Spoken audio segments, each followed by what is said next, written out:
Lions up here. I'm on a video watching Nate Born Again. He teaches against Islamic. That's what I do. And I totally agree with his video. And I watch parts of his video.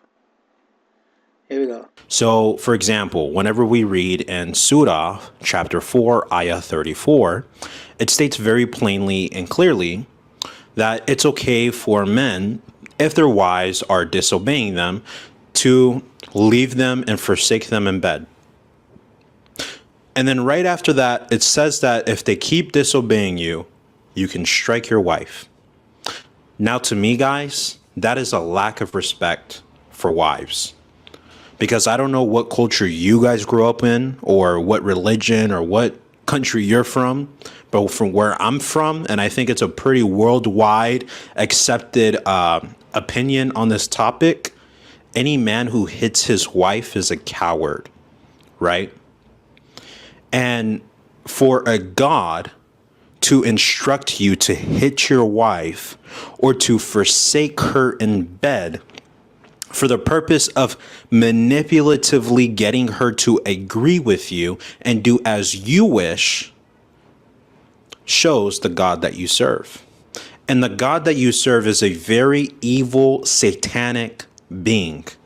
It is not the God Almighty, the Creator. It's not the Abrahamic God.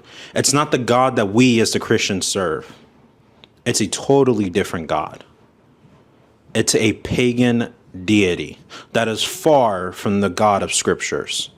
This God is not the God that we as the Christians and the Jews have served for thousands of years. This God that the Muslims follow is a barbaric, pagan, ancient deity. It's a polytheistic God that they still worship today. And that God that they serve is Satan. I totally agree with that. Not to brag or anything. I'm not bragging because I have a YouTube channel and a TikTok channel, and I teach against Islam. So I get a lot of Muslims come on and attack me. And of course, I debated on TikTok live channels, but anyway, a lot of Muslim tells me that Islam or Muslim, they worship the same God of Abraham, Adam, Moses. So they all claim that Adam, Abraham, even Jesus is all Muslim, and they claim that Allah is the God of the Abrahamic God. I totally disagree with that. Totally. Let me see. So, just recently this morning, I was debating with a Muslim, and he basically told me that, yeah, that Allah is the Abrahamic God. So I said, okay, if Allah was the Abrahamic God, what kind of God would not get his days of having the number of days correct in the days that he created the heavens and the earth? See, one Sahih, or in one verse, it says that he created the heavens and the earth 6 days. Well, here we go. This is Surah chapter 7, verse 54, or 7, ayah 54. Indeed, your Lord Allah, who created the heavens and the earth in 6 days, and then established himself above the throne. He covers the night with the day, another night, chasing it rapidly. And he created the sun, the moon, and the stars, subjected by his command. Unquestionably, his is the creation and the command. Blessed is Allah, Lord of the worlds. Okay? 6 days, right? Let's see, right there. Heavens and the earth, 6 days. Okay, let's go to Sahih Muslim 2789. Now this is Sahih. Sahih means authentic. Sahih Muslim 2789. Just in case Muslims love to say that I'm lying. Or they ask me, what source you got that from? What source? What hadith? Here you go. Sahih Muslim 2789. Now let's read. Allah, the exalted and glorious, created clay on Saturday, And he created the mountains on Sunday. He created the trees on Monday. And he created the things entailing labor on Tuesday. And created light on Wednesday. He created light in the middle of the week. And he caused the animals to spread on Thursday. And created Adam after Asher on Friday. Here, the last creation of the last hour of the hours of Friday. Okay, let's count. Saturday, 1. Sunday, 2. Monday, 3. Tuesday, 4. Wednesday, 5. Thursday, 6. Friday, which is the last creation at the last hours of Friday, is 7. You have 7 days. What happened? First it says 6, now it's 7. Okay, now let's go to Surah 41, Ayah 9 to 12. Say, do you indeed disbelieve he who created the earth in 2 days and attributed to him equals, that is the Lord of the worlds? Okay, keep that in mind, 2 days. He placed on the earth firmly set mountains over its surface, and he blessed it and determined their creature sustenance 4 days, without distinction, for the information of those who ask. Then he directed himself to the heaven while it was smoke, and said to it and to earth, come into being willingly or by compulsion, that we have come willingly. Okay?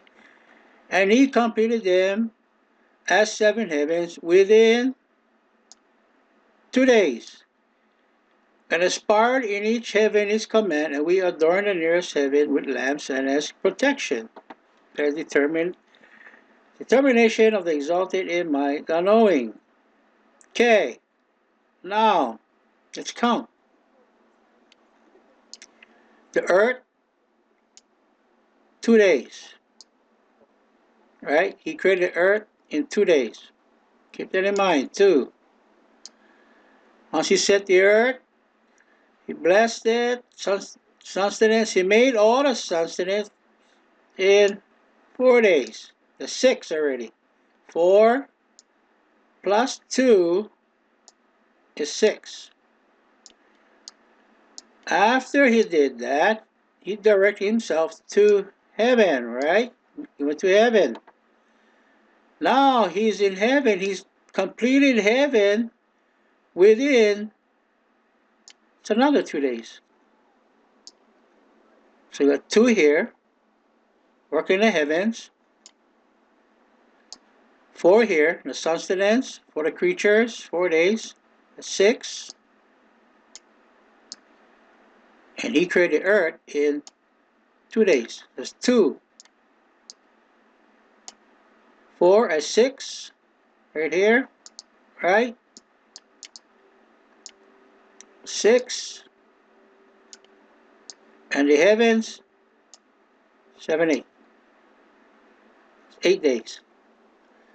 Now, let's go back to Sahih Muslim 2789. Now, what kind of a God would use the Gregorian calendar? You have Saturday, Sunday, Monday. Why would a God use a pagan calendar? Let's see, what is this pagan calendar all about? What is its origin?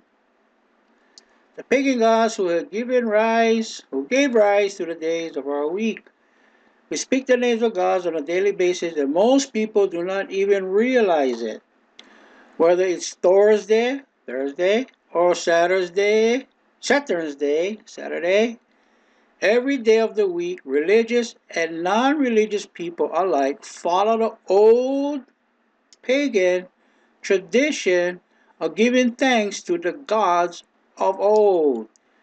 In ancient Mesopotamia, astrologers assigned each day of the week the name of a god. In a culture where days were consumed by religion, it is unsurprising that the days of the week were made in homage to the gods believed to rule the lives of mortals. So I thought Allah was the only true God. I thought the name Allah just means God. There's only one God. But here you using names of other gods. Let's deep a little bit further. Let's go dive in. Many centuries later, the Romans, upon beginning the use of the 7-day week, adopted the names of the week to fit their own gods. Ha! These were adopted by the Germanic people who also adjusted the names according to their gods. It is predominantly these Germanic and Norse gods to have lived on today in the days of the week which are outlined below. Let's go look below. Sunday. What is Sunday? You may well be able to guess it's Sunday, the name of a pagan Roman holiday. Huh. Perhaps the most famous is the Egyptian sun god Ra, who was the lord of time. Monday. Monday comes from the Anglo-Saxon Manangjai, hopefully I said that correct, which is the moon's day. On this day, people give homage to the goddess of the moon. Tuesday. Tuesday is the first to be named after a Germanic god, Tiu or Tuia, a god of war and the sky associated with Norse god Tyr, who was a defender god in Viking mythology. Wednesday means Woden's Day in Norse Odin. If you watch the movie Thor, you hear this name a lot. The Norse equivalent to Mercury, who was the messenger of the gods and the Roman god of commerce. Let's go down. Thursday was Thor's Day, named after the Norse god of thunder and lightning. And you guys all know this. You see the movie Thor's and the Avengers. That's Thursday right there. Friday. Friday associated with Freya, the wife of Woden, and the Norse goddess of love. Saturday. Lastly, Saturday derives from Saturn's Day, a Roman god associated with wealth, plenty, and time. So what kind of god who don't know or don't remember how many days he created the heavens and the earth? And why would he use pagan? I didn't say here, he used pagan gods in here using the Gregorian calendar. I thought he was the creator of all things. I thought he was the only God. Obviously not.